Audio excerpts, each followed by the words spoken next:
I'm a 30-year-old woman who is currently 33 weeks pregnant with twin girls I conceived through IVF. I've always wanted children, but never really considered them on the cards for me. But now I'm in a position where I feel stable enough to bring a child into the world on my own. So I decided to go through IVF.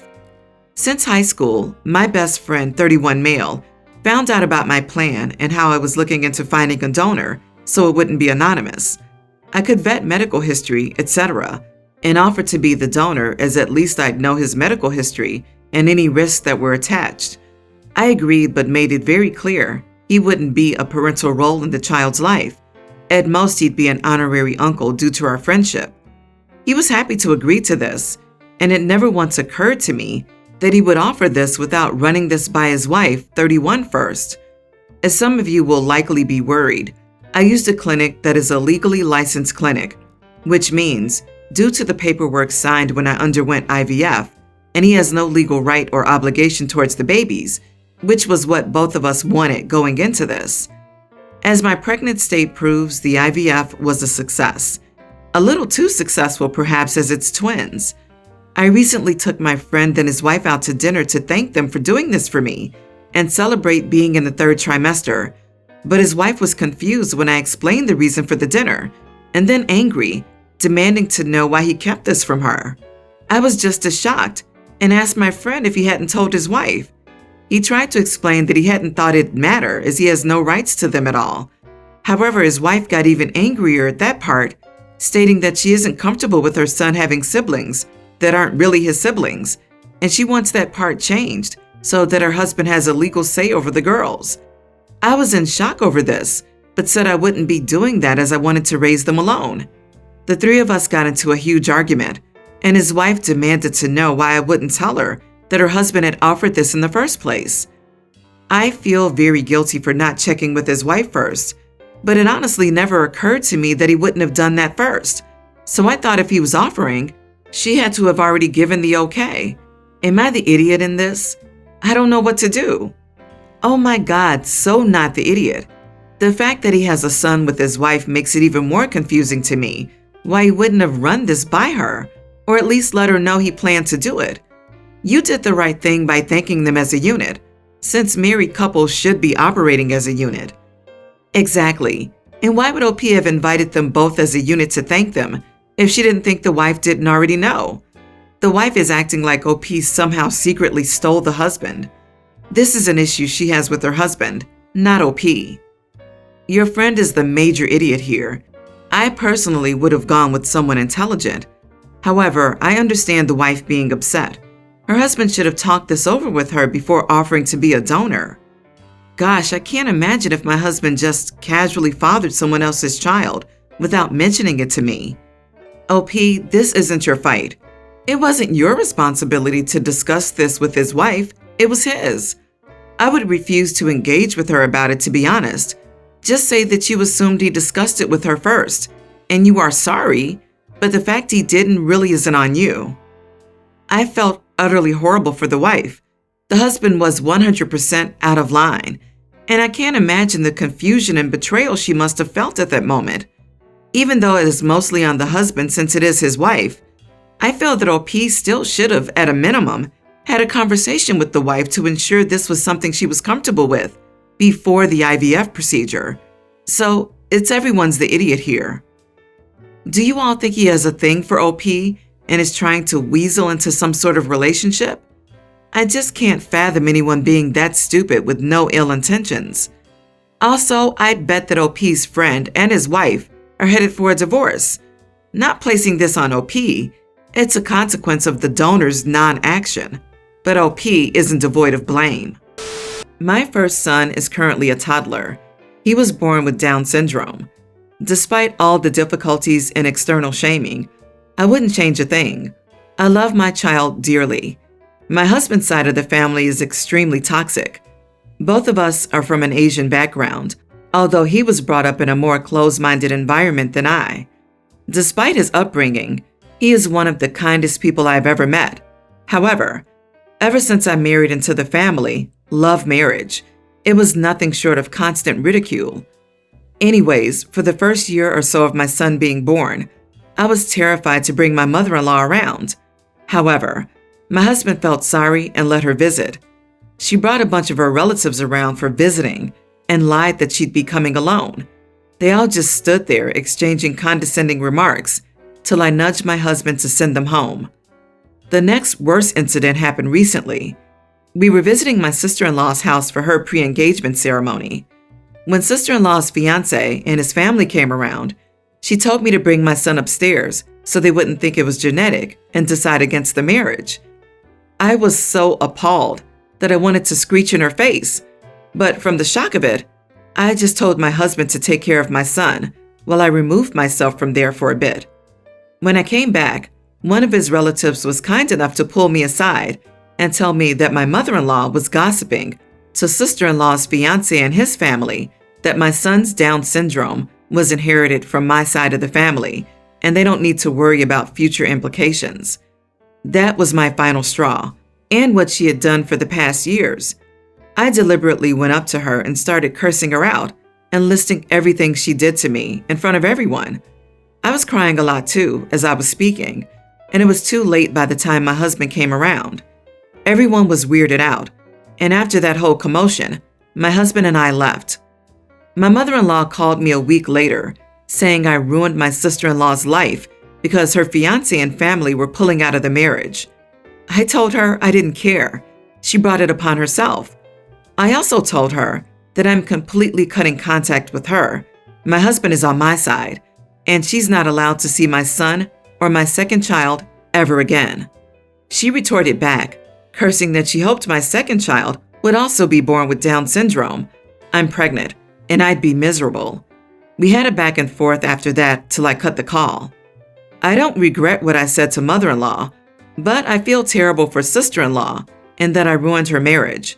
It was an arranged one, which is why it's a big deal. I wish to apologize to her sometime in the future, but I'm scared and honestly need some time to sort through what happened. Not the idiot. LOL, you did save that guy from having to be married into a family with a toxic mother-in-law. He and his family got to see the truth before the deal was sealed. You were being attacked and the victim of harmful rumors that honestly backfired on them because your sister-in-law's life being ruined was entirely caused by them, not you.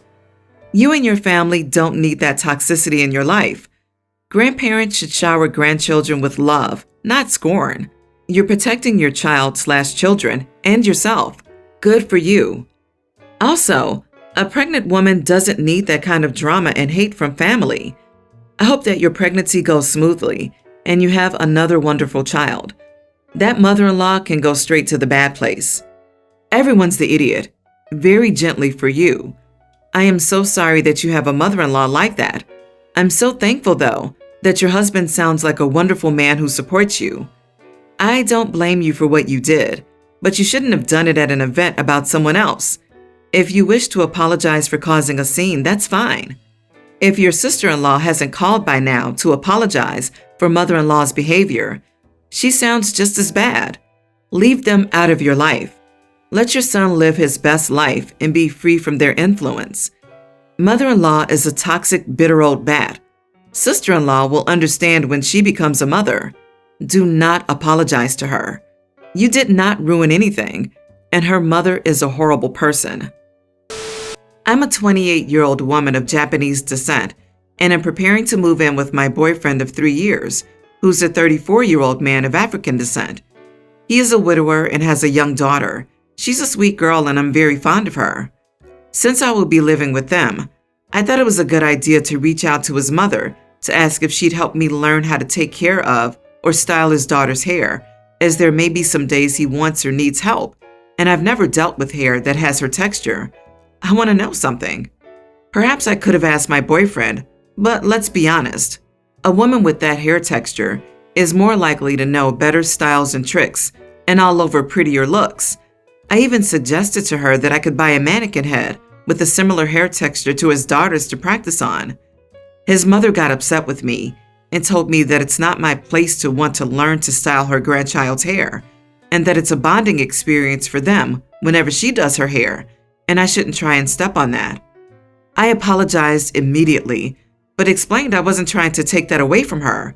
I just thought it was a good thing to know if it ever comes up or she asks for help.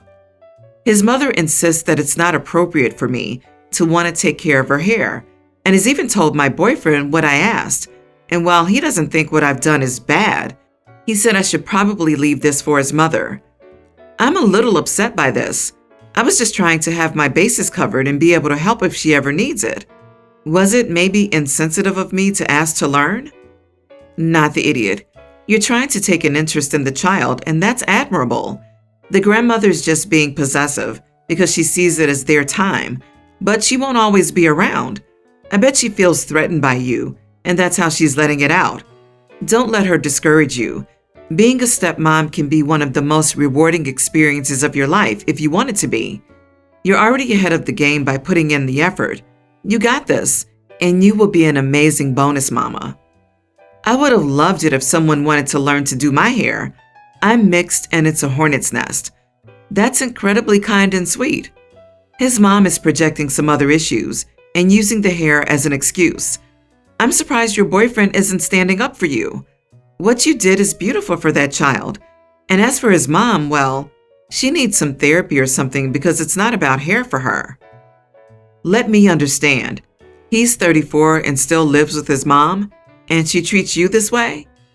I understand that it may be cultural for him to still live with his mom, but something about this raises eyebrows about how well you'll fit in. It seems like she's not very welcoming to you. If you think this will change as time goes on, you're fooling yourself. If you marry him and she continues to live there, that will not be your household. It will always be hers. Get out. My fiance and I have been together for over a year and have been living together for 3 months. I have a little daughter that I have full time, and he has 2 sons, pre-tween and tween, that he has every other week. Everything has gone well thus far, and everyone has seemingly adjusted well to all the changes in our lives. The older one occasionally suffers from nightmares. Before I was in the picture, he would always sleep in his dad's bed after a nightmare. After I moved in, he started waking my fiance up, and they would go to the living room and lie on the couch. However, now that he's more comfortable around me, there have been a couple of occasions when he's crawled into our bed with us in the last few weeks.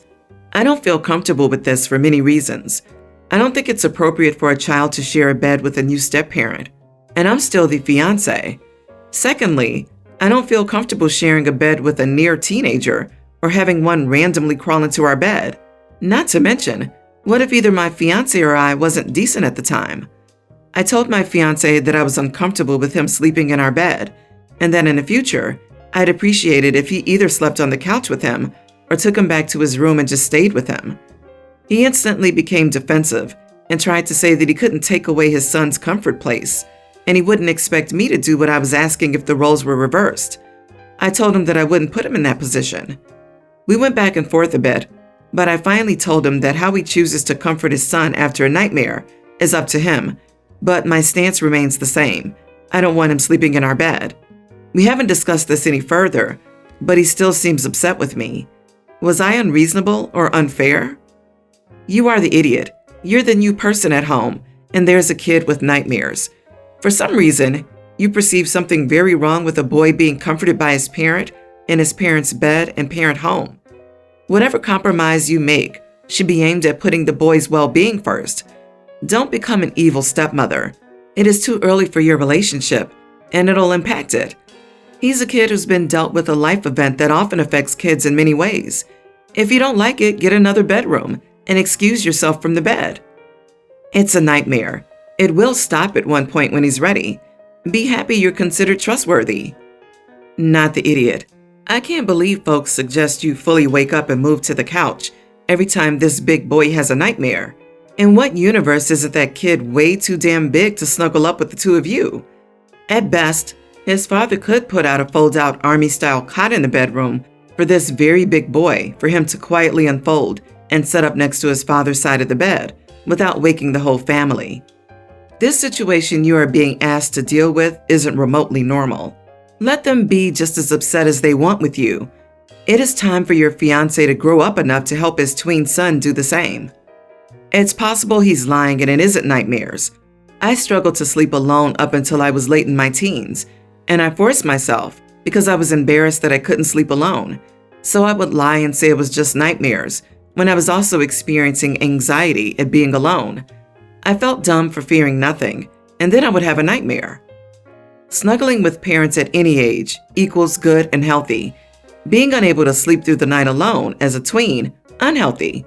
Not taking your kid to get medical help when he's regularly having nightmares, severe enough to prevent sleeping, equals bad parenting.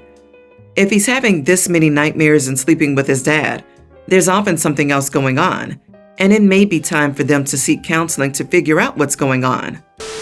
I, 32 female, have 2 co-workers, Sarah, 29 female, and Kim, 39 female. Sarah and I are close friends outside of work, dinners, movies, birthdays, etc. While we are friendly during work, Kim and I don't have that same friendship. Kim and Sarah don't have a close outside friendship either. They both recently had babies, Sarah's first and Kim's second child. Both kids are around 3 to 4 months at this point. We all joined a meeting, and my boss was running late because of a previous meeting, so we were just kind of chit-chatting about stuff. Sarah mentioned something about putting her son down for a nap and indicated the baby monitor on her phone. Kim immediately got almost angry for some reason and said, "Your child should not be leaving your side for the first 6 months of its life." Sarah said that he still sleeps in their bedroom at night and stuff, but this was just a nap, and she was watching him on the baby monitor. Kim continued to practically berate her. Finally, I stepped in and told Kim that it was very inappropriate and unprofessional to speak to Sarah like that, and it was not Kim's place at all to tell her how to raise her child. Unfortunately, right as I was finishing speaking was when my boss logged into the call. We stopped talking about it, but he could tell something was wrong, obviously. Later on, he called me privately to ask about it, and I told him exactly what had happened. Apparently, he set a meeting with Kim and she was reprimanded. She doesn't know which of us blabbed to our boss, so she's calling us both idiots and is making work life difficult now. I'm not a parent, so I have no idea if Kim's claims are true, but I still thought it wasn't her place to say anything to Sarah. Should I not have told our boss? I just feel that she was so unprofessional, and I was offended on Sarah's behalf. Am I the idiot? Not the idiot. Kim's trying to retaliate and make work harder for you over something entirely personal means she's missed the point of the reprimand. Go back to your boss or HR and let them know the problem hasn't actually cleared up. Nobody blabbed to the boss. Boss caught the tail end of convo live. If Kim didn't want the boss to know, she shouldn't have had the conversation in a place or meeting that the boss could hear. Also, you are correct. Kim was being inappropriate and unprofessional. If she didn't want to have your boss overhear the conversation potentially, then she shouldn't have given parenting advice in a professional setting. Your boss wasn't a blind idiot, LOL. He could tell he had missed some conflict and asked you directly. Also, her advice was bizarre. Is it better for babies to be around parents? I'm sure it is. Is it feasible for the parents to never take a step away from their newborn? Come on, be reasonable. Parents have limits too.